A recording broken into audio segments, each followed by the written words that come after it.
मैंने आपका नाम नहीं लिया सर। नाम लेने लायक बनिए, नाम लेने लायक बनिए। आप तो मंचों पर जाते हैं तो अतीक अहमद की प्रशंसा भी करते हैं और मुख्तार अंसारी की भी प्रशंसा करते हैं। वो है असली। हाँ जी, मैं तय करूंगा, यह देश तय करेगा, आप नहीं तय करेंगे। आप जाइए, जो काम कर रहे हैं ना पकड़ के लेके चलने का अपने अध्यक्ष जी को, वही करिए। नहीं, व्यक्तिगत आक्षेप नहीं, व्यक्तिगत। सभापति महोदय, एक तीसरे देश का नाम बताता हूँ। रुको, एक तीसरे देश का नाम बताता हूँ, अल्बानिया। अल्बानिया ने 1972 में अपने देश में एक मूर्ति की स्थापना किया और उस मूर्ति का नाम था मदर अल्बानिया। अल्बानिया की मूर्ति अल्बानिया के मुसलमान लोगों ने 1972 में मदर अल्बानिया के नाम पर स्थापित कर दिया। ये क्या था? क्या अल्बानिया के लोग इस्लाम नहीं, अजरबैजान के नहीं, ईरान के नहीं, उज्बेकिस्तान के नहीं, तुम इंडोनेशिया के नहीं? इंडोनेशिया में एक शब्द है इबू पार्वती। इबू पार्वती का अर्थ है धरती माता। आपने अच्छा क्या जिक्र कर दिया। इंडोनेशिया, वो सब मुसलमान नहीं हैं, वो सब काफिर हैं। इस धरती पर कहीं मुसलमान अगर पैदा हुआ है तो सिर्फ भारतवर्ष में पैदा हुआ है। क्या अध्यक्ष महोदय, मिस्र अपने देश के अंदर गाजा और फिलिस्तीन के सैनिकों को आने से रोकता नहीं? क्यों रोकता है भाई, अगर मिस्र को अपने देश से प्यार नहीं? क्या सऊदी अरेबिया तुर्की से लड़ती नहीं? क्यों लड़ती है अगर उसे अपने मातृभूमि से प्यार नहीं?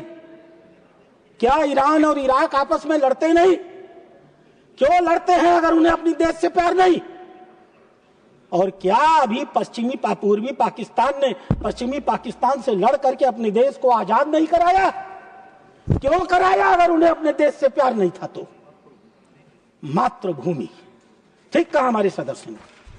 अध्यक्ष महोदय, इसीलिए इस बहस की जरूरत है कि हमारे मुस्लिम मित्र को अच्छे हैं, उन्हें गलतफहमी है, उस गलतफहमी को दूर किया जाए। कहते हैं ना, जो सोए हो उनको जगाया जा सकता है, लाइक रमजान साहब। जो सोने का नाटक कर रहे हो उन्हें कैसे जगाया जाए? Like anybody else. मैं उसमें मुसलमानों को बाद में रखूंगा। अध्यक्ष महोदय, इस मुसलमानों की ओट की तिजारत करने वाले, ये तुष्टीकरण की राजनीति करने वाले, यह कांग्रेसी और सारे दल के लोग बहुत आगे आएंगे, मुसलमान बहुत पीछे आएंगे। मैं बताता हूं क्यों।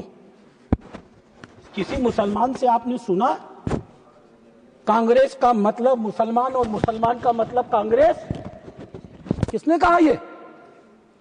यह कांग्रेस के मुख्यमंत्री तेलंगाना के रेवंत रेड्डी ने सार्वजनिक सभा में कहा कि मैं पिछली सभा में कह करके आया हूं, कांग्रेस का मतलब मुसलमान और मुसलमान का मतलब कांग्रेस। समस्या यहां है।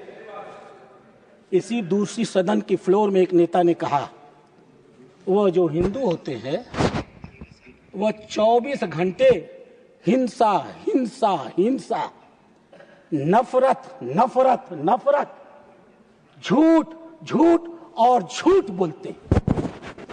यह भारत का देश है, मजहबी आधार पर बंटवारा करके बना है। जिस पार्टी ने इस देश का बंटवारा किया, वो पार्टी आज भी इस देश के सहनशील हिंदुओं को सिर्फ गाली देने में विश्वास करती है। अध्यक्ष महोदय, मुझे एक बयान और याद है इनके नेता का। अपने कार्यालय के उद्घाटन के समय उन्होंने कहा था, हम सिर्फ भाजपा से नहीं, भारतीय स्टेट से लड़ रहे हैं। इनकी पार्टी भाजपा से कम भारत के राज्य से, गवर्नमेंट ऑफ इंडिया से अधिक लड़ती है इसको ये चुनौती के साथ कह रहे हैं।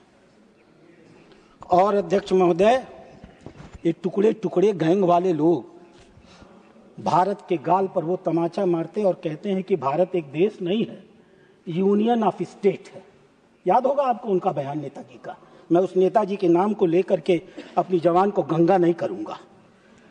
और तो शर्म क्या आती है अध्यक्ष महोदय, इस देश में विदेशी आक्रांता बाबर के नाम की मस्जिद को सुप्रीम कोर्ट ने ध्वस्त कर दिया, और इतनी इनकी हिम्मत है कि यह इस देश के अंदर दूसरे बाबर मस्जिद को बनाने का दावा करते हैं। इसलिए अध्यक्ष महोदय, इस बहस की बहुत बड़ी जरूरत है। अब मैं कुछ तथ्यों पर आऊंगा। जो तथ्य इन्होंने नहीं बताया, इस सदन को जानना चाहिए। 1923 में काकीनाडा में अधिवेशन हुआ। उस अधिवेशन की अध्यक्षता जिस व्यक्ति ने की, वह व्यक्ति 1908 में मुस्लिम लीग का संस्थापक था। वह व्यक्ति जब 1919 में तुर्की में खिलाफत खत्म की गई, अंग्रेजों ने नहीं खत्म किया था, एक तुर्की के आधुनिक मुसलमान, पढ़े लिखे शिक्षित जाहिल नहीं मुसलमान, उसने खत्म किया था। उसने मस्जिद की छड़ पर तज करके कुरान को लात मारी थी। उस मुसलमान ने खिलाफत खत्म की थी, उसका नाम था कमाल अतातुर्क पाशा। और वह व्यक्ति जो 1923 में कांग्रेस का अध्यक्ष बनाया गया, कांग्रेस वालों को बड़ा इतिहास याद रहता है। और सबसे पहले तो पीछे बैठे ही जिनकी संज्ञा इनके अध्यक्ष जी ने राष्ट्रीय चाणक्य की दे दी ऑफिशियली सदन के अंदर। मैं गलत कह रहा हूं तो जवाब दे देंगे।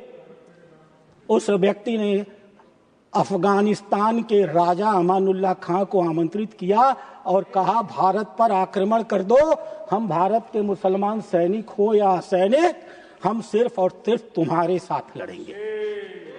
ऐसे शर्मनाक व्यक्ति को 1923 में कांग्रेस ने अपना राष्ट्रीय अध्यक्ष घोषित किया। और जानते हैं क्या हुआ अध्यक्ष महोदय? विष्णु दिगंबर पलुस्कर, ये कहते हैं ना हम तब से गाना गाते हैं, वंदे मातरम वंदे मातरम वंदे मातरम। मैं बताता हूं 1923 में क्या हुआ। विष्णु दिगंबर पलुस्कर ने सबसे पहले वंदे मातरम गाना शुरू किया, और वो अध्यक्ष महोदय, उनका नाम था मोहम्मद अली जौहर, जिन्होंने भाषण दे के कहा था, एक अच्छा और आदर्श से आदर्श महात्मा गांधी एक नीच से नीच और चरित्रहीन मुसलमान से भी चरित्रहीन है, मेरा इस्लाम ये मानता है। न कहा हो तो जवाब देना। उस व्यक्ति को इन लोगों ने अध्यक्ष बनाया, और उस व्यक्ति ने दिगंबर विष्णु पलुस्कर को भाषण गीत गाने से रोक दिया। यह देश आभारी है उस विष्णु दिगंबर पलुस्कर का, जिसने खुलेआम चुनौती दी और कहा, हे अध्यक्ष, यह मस्जिद नहीं है, यह मुस्लिम लीग की बैठक नहीं हो रही, यह कांग्रेस पार्टी की बैठक हो रही है, और मैं पूरा वंदे मातरम गाऊंगा। और विष्णु दिगंबर पलुस्कर ने पूरा गाया। मोहम्मद अली विरोध करके सदन से उठ करके चले गए। आप कहते हो सेम, आप कहते हो सेम। कांग्रेस पार्टी ने क्या किया? कांग्रेस पार्टी ने, एक मिनट रुकिए, तो कांग्रेस पार्टी ने जिस जगह पर सभा हो रही थी, उस जगह पर आने वाली मुख्य सड़क का नाम रख दिया मोहम्मद मौलाना अली जौहर मार्ग। यह है इनकी कांग्रेस की असलियत।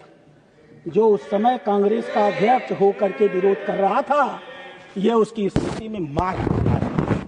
और अध्यक्ष महोदय, मैं आभारी हूं अपने माननीय टीडीपी के सदस्य सना सतीश बाबू का। मैं सचमुच आपका, भारतीय जनता पार्टी आपका दिल से आभार प्रकट करती है। 7 नवंबर 1925 को पार्टी ने मुझे काकीनाडा भेजा। मैं नहीं जानता था कि क्या होने वाला है। मुझसे कहा गया कि आप वहीं जाइए, वहीं सबसे पहले सम्मेलन हुआ था। जाने के बाद मुझे समझ में आया कि यहाँ हो क्या रहा है। मैं आभारी हूँ आपका माननीय सदस्य जी। काकीनाडा नगर निगम की समिति ने प्रस्ताव पारित किया और कहा कि यह जो मौलाना मोहम्मद अली मार्ग है यह भारत के इतिहास पर एक काला धब्बा है, हम इसको नहीं मानेंगे। उन्होंने तोड़कर फेंक दिया। और मैं गर्व के साथ कह सकता हूं, पुनः आपको आभार देकर के, मैंने उसकी जगह वंदे मातरम मार्ग का उद्घाटन किया है। वैसे 1923 में एक काम और हुआ था। मैं जब से पिछले 1 साल से इन लोगों का थोड़ा दिमाग ढीला हुआ है, ये सुबह शाम सावरकर सावरकर कहते हैं, हर बात पर सावरकर को घुसेड़ते हैं। इतिहास के पन्नों में दर्ज है 1923 में कांग्रेस कमेटी ने सावरकर के समर्थन में क्या प्रस्ताव पारित किया था। मैं उस प्रस्ताव को पढ़ देता हूं। जैसा कि आप जानते हैं, नौकरशाही श्री सावरकर को आजीवन कारावास की सजा दी है। एक एक शब्द सुनिएगा। इस बेचारे को, समझे भाषणवीर लोग, इस बेचारे को अत्यंत प्रतिशोधात्मक तरीके से जेल में रखा जा रहा है, जबकि यह रिहा होने का अधिकारी है। हम इस दुनिया को दिखाना चाहते हैं कि सावरकर कितनी नीच और प्रतिशोधात्मक भावना से सरकार सावरकर के खिलाफ काम कर रही है। और इसलिए हम एक कैदी के संदर्भ में सरकार के कार्यवाही की निंदा करते हैं। यह प्रस्ताव सर्वसम्मति से कांग्रेस के अधिवेशन में पारित हुआ और एक महिला सरस्वती बाई ने उठ करके सावरकर की प्रशंसा में गीत गाए। थोड़ा विषयांतर है, मुझे नहीं लेना चाहिए था, लेकिन आप लोग चूंकि अक्सर कहते हैं इसलिए इसकी चर्चा जरूरी थी। तीसरी चीज अध्यक्ष जी, अभी हमारे राष्ट्रीय अध्यक्ष महोदय एक भाषण देकर, अरे हमारे नेता प्रतिपक्ष एक भाषण देकर गए, खड़गे जी नाम लेता हूं, और उन्होंने क्या कहा। उन्होंने 24 जनवरी 1950 में संविधान सभा के राजेंद्र प्रसाद के दिए हुए भाषण का उल्लेख किया। यहां कोई सदस्य अभी कह रहा था, किस पार्टी का था मुझे नहीं मालूम, आप बैठे थे मंच पर। उसने कहा कि यहां पर इतिहास के पन्नों को टुकड़ों टुकड़ों में तोड़ तोड़ करके अपने स्वार्थ के हिसाब से पढ़ा जाता है। कहा था ना मनोज झा जी, कहां चले गए महाज्ञानी। मैं पढ़ देता हूं पूरा पत्र, मैं पढ़ देता हूं राजेंद्र प्रसाद की पूरा बयान। जो राजेंद्र प्रसाद ने कहा, माननीय जयराम रमेश जी, यह एक विषय है जो चर्चा, इसीलिए आप शांति से बैठे हैं। याद है, रुको यार, याद है तो जब आपके नेता